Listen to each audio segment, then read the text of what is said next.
to Whitley and Ale from MOSAIC. Perfect, thank you. Are we able to turn on our videos?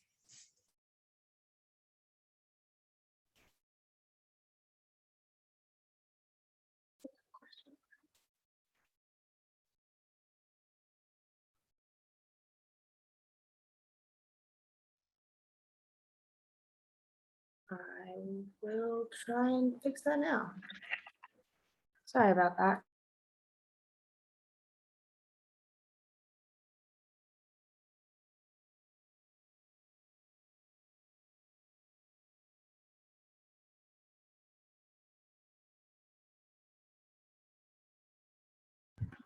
Okay, I believe you should be able to now. All right, thanks so much. Hey everybody, my name is Whitley Hadley. I use she and they pronouns, and I serve as the director of the MOSAIC and the LGBTQ Resource Center. MOSAIC is our multicultural office for student access, inclusiveness, and community, and then our LGBTQ Resource Center. I'm here today with Ale, not Whitley, although it says that under her screen. Ale, you're welcome to introduce yourself.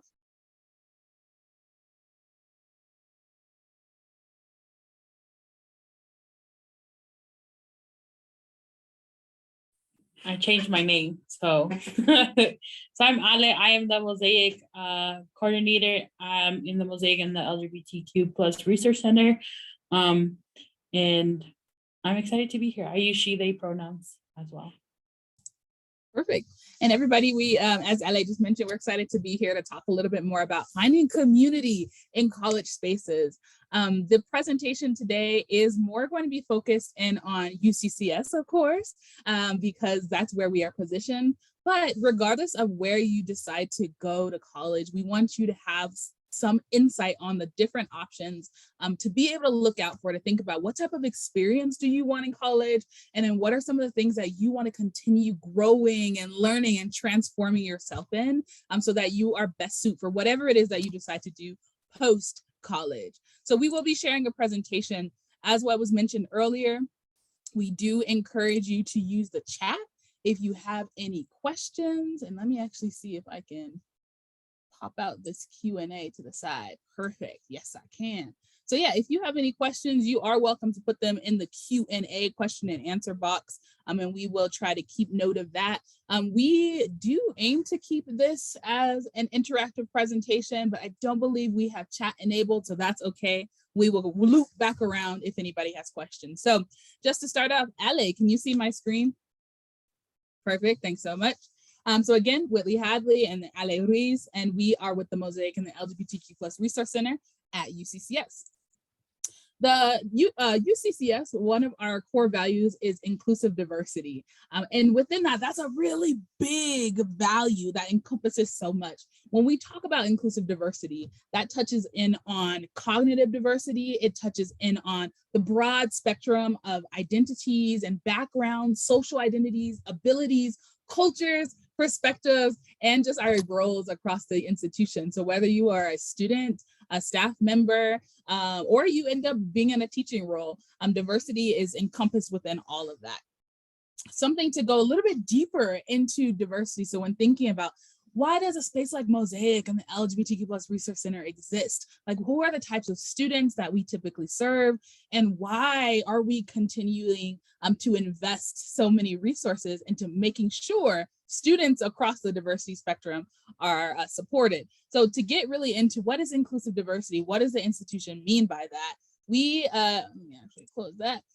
We typically ask the audience, what makes UCCS diverse? When we think about diversity, what all is in that?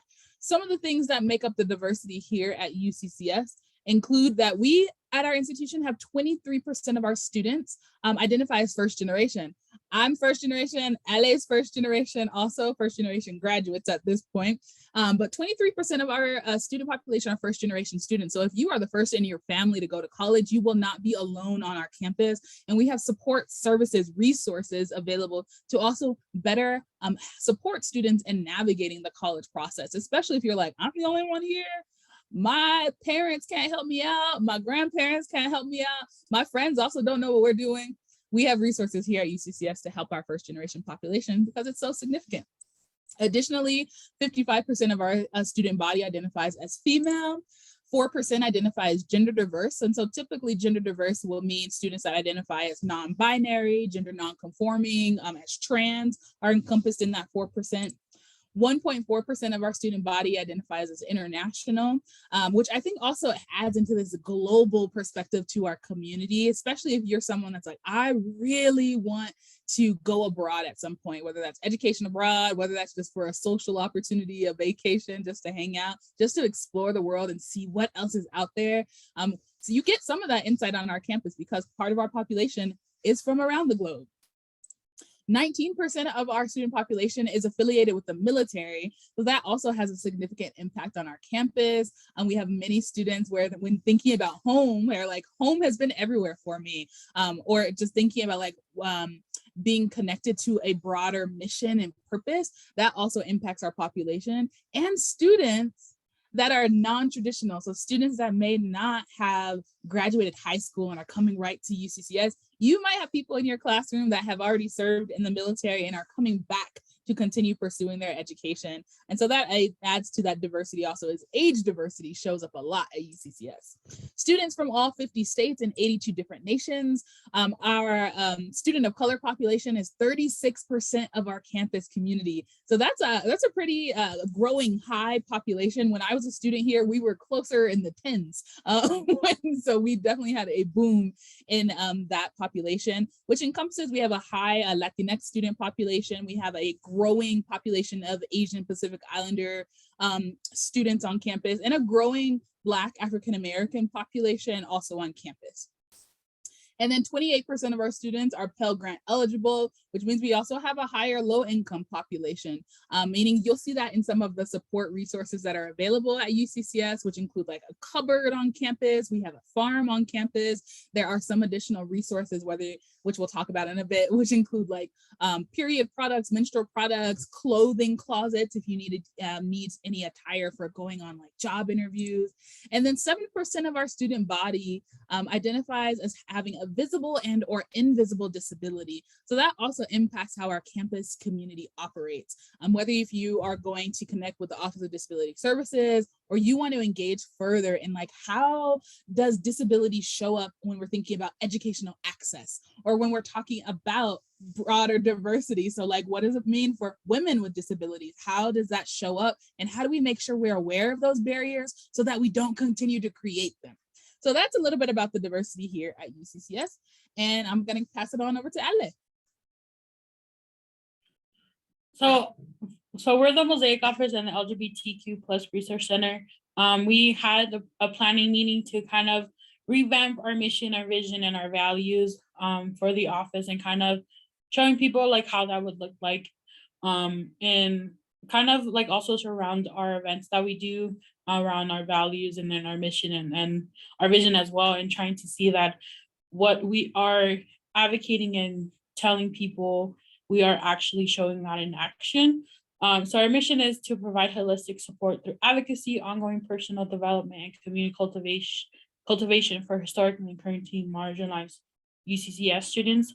For those who may not know what marginalized is, it can be like the students that we advocate for are students of color, our undocumented students, our international students, our students with disabilities, and our LGBTQ plus community students as well.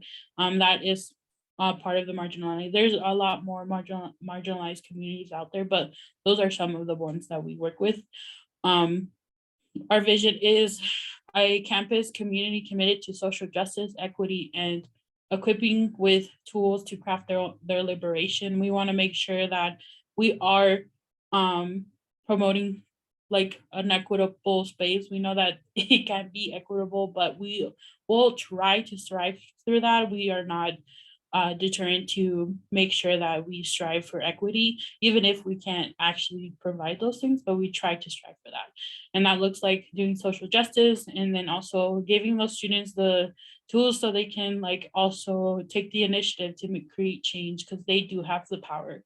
to create change, and which a lot of students may not know and feel like, well, I'm powerless. No, you have the power. You are the reason why we do the work that we do. And a lot of advocacy, student advocacy, got MOSAIC a bigger space, and that was because students were advocating for themselves and fighting for a bigger space, and they got that. It took a while, but they got it. Our values are surrounding community, personal growth, ongoing education, inclusive excellence, and equity. Later on through this presentation, we're going to show y'all what that means to us, and what we kind of do to go further. The resources that we provide. So free menstrual products and condoms is what we provide. We have 3 reflection rooms, 2 in our main space, and then the other one on the 3rd floor of the library.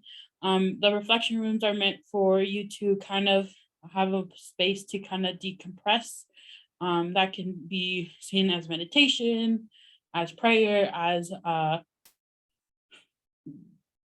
reading a book, like whatever that means to you, what decompressing and de-stressing and kind of going away for a little bit of like from the outside world of stress and seeing what that does for you. And so like, well, the reflection rooms are there for you to kind of, take a moment for yourself and like kind of reflect on these things. The 3rd floor of the library is going to have like what wellness means to you. And so like kind of seeing what wellness means to you and how you engage in those things. It be spiritual, emotional, mental, or physical. Those are the I guess the wellness wheel around that.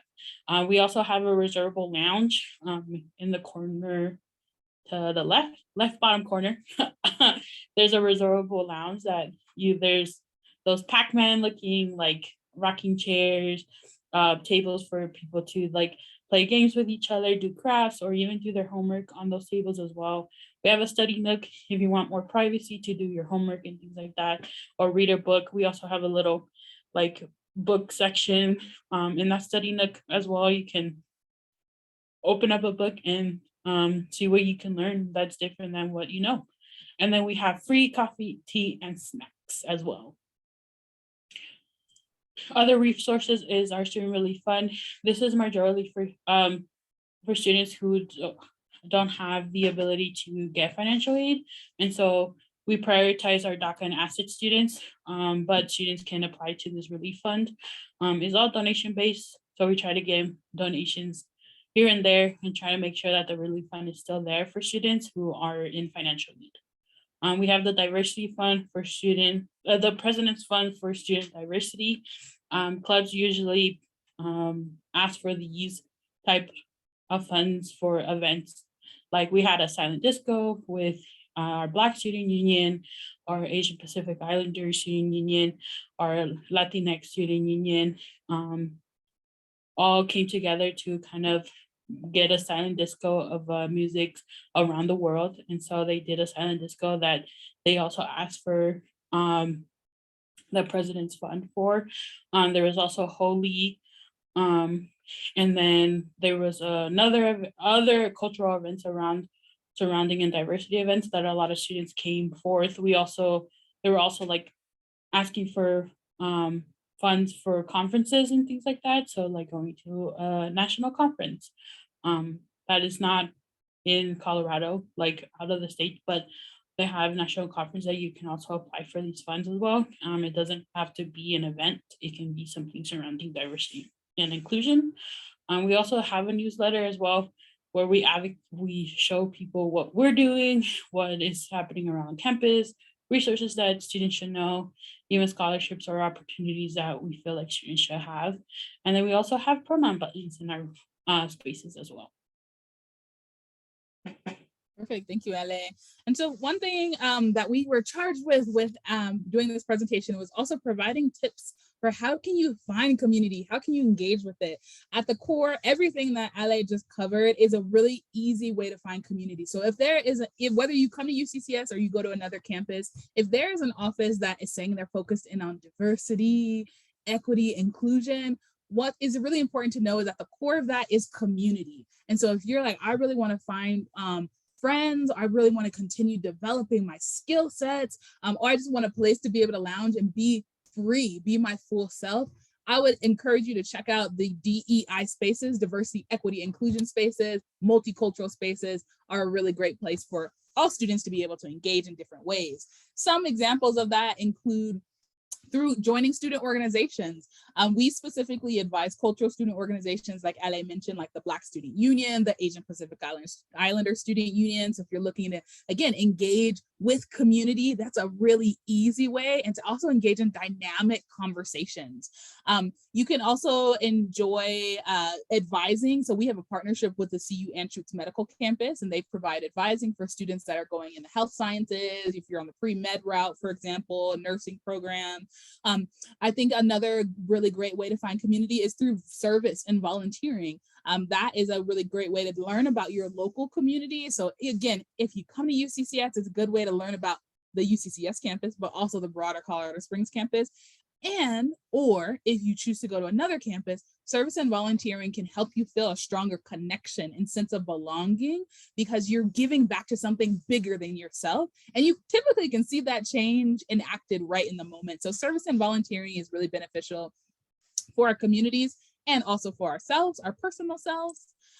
Access and advocacy programs. At UCCS, we offer some access programs like our MOSAIC Gateway program. If you are on this webinar now and you are just thinking like, I don't know if I will be admitted into college because, you know, my first 2 years of high school weren't my best. I had my family moved around a lot, or I just really didn't like my classes, or whatever other circumstances. Know that many institutions are now building out access programs where, similar to MOSAIC, we serve on an admissions review committee to better look at what are some of those additional factors that may have impacted why someone doesn't meet the eligibility requirements, for example. So we have a MOSAIC Gateway program, which is a learning community where students will be brought in. They take a couple of courses together, and it basically prepares them for ongoing success, collegiate success, but also ongoing career success, because we do networking, we connect with alumni, and we also talk about like, what are some of the things that have been setbacks and how do we overcome them?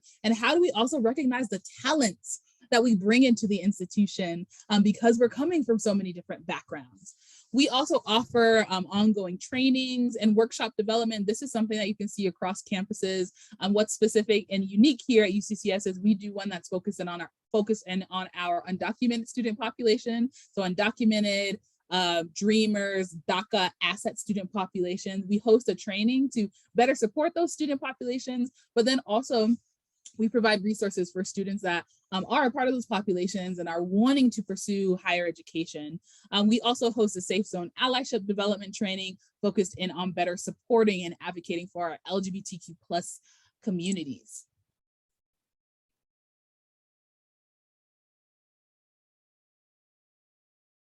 With other ways that you can find community on campus, I would say is just enjoying some events that happen across the community. Some of those might include like drag shows.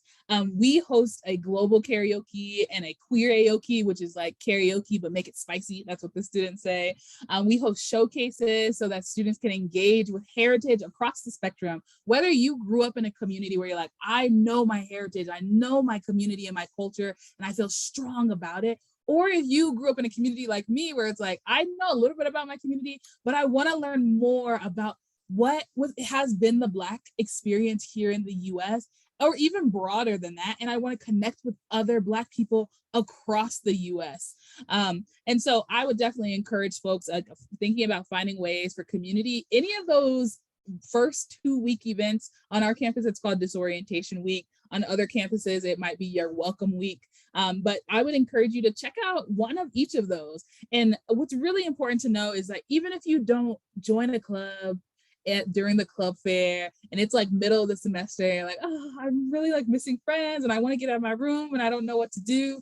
Again, stopping into an office like MOSAIC and the LGBTQ Resource Center, going to a club event, checking out something that you see on your campus, social media, those are really great ways to stay engaged or to get engaged. And it's not too late. I know students that join organizations in their last semester at UCCS. And typically those students are like, oh, I wish I would have joined this earlier. I wish I would have got involved earlier. And so while it's not too late, I encourage you just to put yourself out there, to be open to the experience. that is ahead of you. I would just say another way, like other like culture and like community and culture preservation that we do. We just piloted this semester our MLK days of service and action, and we all know that like MLK is someone who's big, that is very known for civil rights, and so we try to kind of advocate for like not just seeing him as like an idol and things like that, but also seeing like what he actually did and actually honoring his life of like making sure that we are also doing service in action, and we're just not observing the day as like, oh, a day of like people got rights and things like that, of like a day of like looking at what can we do from this day and from every day to be committed to service and action. What are we doing to advocate for people? What are we doing to kind of affect change and like actually do what we say we're going to do? Another thing is like cultural dialogue series that we had, and we had a discussion about the difference between Latina, Latinx, or Hispanic. We also had a one for disability, like people with disability, or do I say handicap or person with disability, and kind of going through that and like how language is being evolved and things like that. And so another thing that we did too is like, what is the difference in using Indian, Native American, or First Nations? So we had conversations around of like, language is always evolving, why the language is evolving, why things are coming up, why are different words being brought to attention, why are people navigating towards one word, or why do people still keep the word that they originally have known. And so we have conversations of why we feel what is important to us, but also see like as a community how our language is also evolving as well. We also have LGBTQ plus allyship and affirming workshops. We do things like buy ice cream social. And so we have conversations like that. We have movie conversations about like horror movies and queer and horror. We also have queer talks. We do try to do things of like dating violence in the LGBTQ plus relationships. And then we also try to do like sexual assault awareness month, and then pronouns 101. So making sure that we are respecting people's pronouns and why they choose those pronouns, and like also understanding the importance to using people's pronouns, and not just like, oh, this person wants to be different. It's like, no, there's reasons why people use the pronouns they do, and it's important to respect them, and also respect why they decide to use those pronouns, because that is how they feel the need to be part of the world, is in that way, and pronouns are very important to use. Other things where we also try to do heritage and identity focused month kickoffs. So we had our Latina Heritage Month, we had our Asian Pacific Islander Desi American Heritage Month kickoff. We also had conversations about how it was API, APISU, like Asian Pacific Islander, and then like the word Asian in general, and then we now is Asian Pacific Islander Desi American, and having conversations around that of like why those things change. And we had people within the community having those conversations and discussing, and then also having people who are allies in those spaces to kind of understand why there's a shift in language and why it's important. We also had our Native American and Indigenous Peoples Heritage Month as well. We do have our Black Heritage Month as well. Another thing we did recently was Juneteenth Action and Watch Party. So we had a poetry night, and then we also had we watched Toni Morrison's pieces I Am, and then we had dialogue around that as well. And then we are in the process of doing things for our Pikes Peak Pride Parade that is coming up in July the 24th. Perfect. Thank you, Ale. So I haven't seen any questions come in just yet, but if you have any questions, you are more than welcome to throw them in the question and answer box, which should be, depending on if you're on a laptop or a computer, should be on the bottom bar. And so we'll leave some space for questions and thoughts.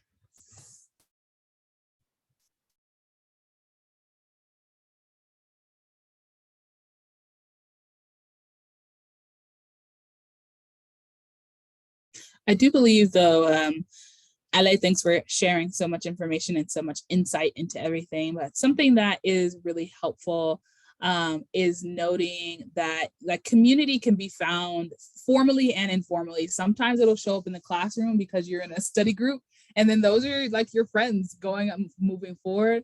And sometimes it's because you did laundry. And that's how I met one of my best friends. I was doing laundry really late night, and we just happened to always do laundry at the same time. And that's one of my greatest friends to this day. That was like over a decade ago at this point. Question is, does every CU campus have a diverse and welcoming campus like what has been presented about UCCS? That was a great question, Cheyenne. How would I answer that? I've been to 2 of the campuses, so I can't speak on all 3, but what I can speak on is that at the core of all of the CU system campuses is that like inclusion is a core value across the system. And so you'll be able to find some form of welcoming, something that exists to focus in on a stronger sense of belonging, and on some form of community, similar to what we mentioned throughout the presentation and in my little side story, is that all of the campuses across the CU system do have offices like ours that are dedicated towards diversity, equity, inclusion. All of the CU campuses have offices that are dedicated towards student life and residential life, and so focusing in on like community building and building up that like sense of pride in your institution. And all of our campuses have excellent faculty, because I would say don't only think about community and welcoming as like what are the activities on campus, or where can I work on campus, or what are things I can be doing in my spare time. Community and welcoming and inclusion also shows up in the classroom. And I would say that we have faculty across the CU campuses that are committed to students. That's why they chose to teach at CU. That's why they chose to teach in higher education, because they're committed to learning and the transformation that happens through learning. So the short answer is yes, all of them have some aspect of welcoming and inclusion that exist. And it really just depends on, I think, like how you open yourself up to the possibilities on whichever campus you land on.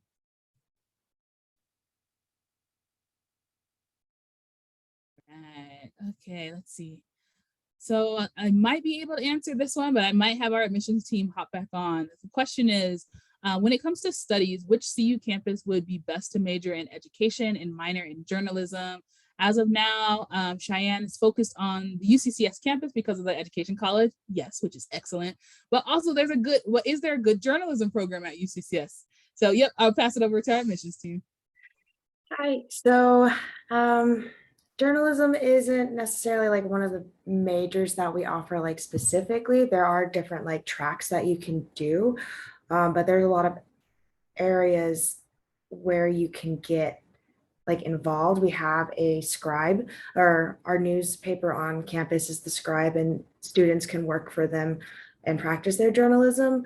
So there's a couple of different areas that you can look at in terms of journalism, whether it's an English major or if you're looking at communications for like digital media or just communications for the media. So there's a couple of different things. And if you want to talk about that more in depth here, we were very happy to do like one-on-one appointments with you. You would just visit us on our UCCS website under admissions and enrollment.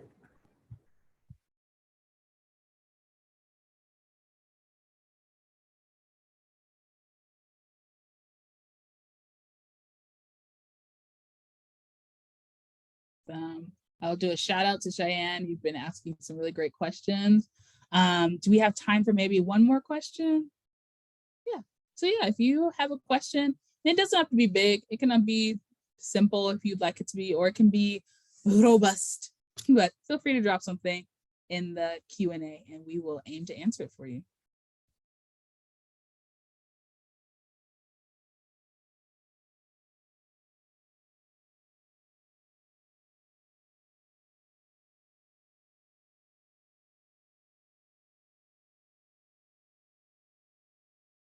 Well, other things, I will just fill up a little bit of space just in case someone is writing.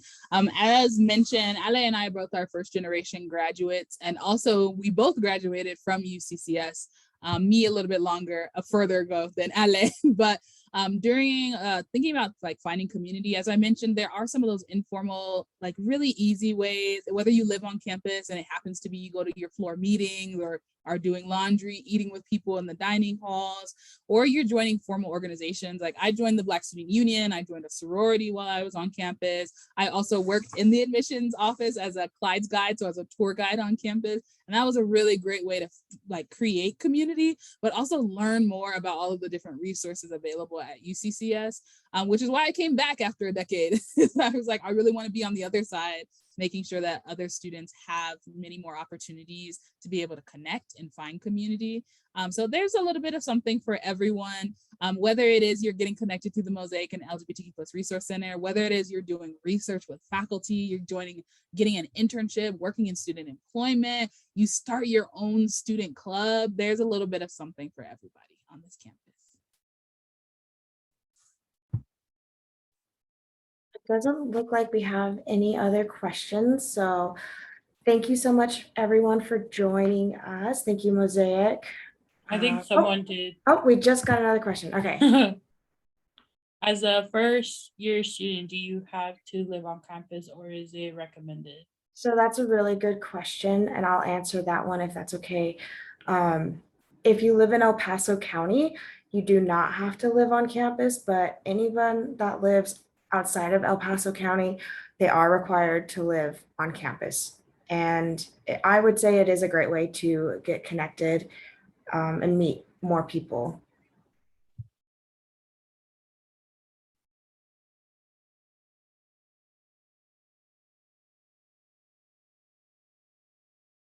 All right.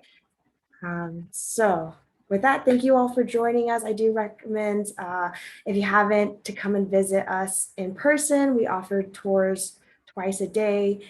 During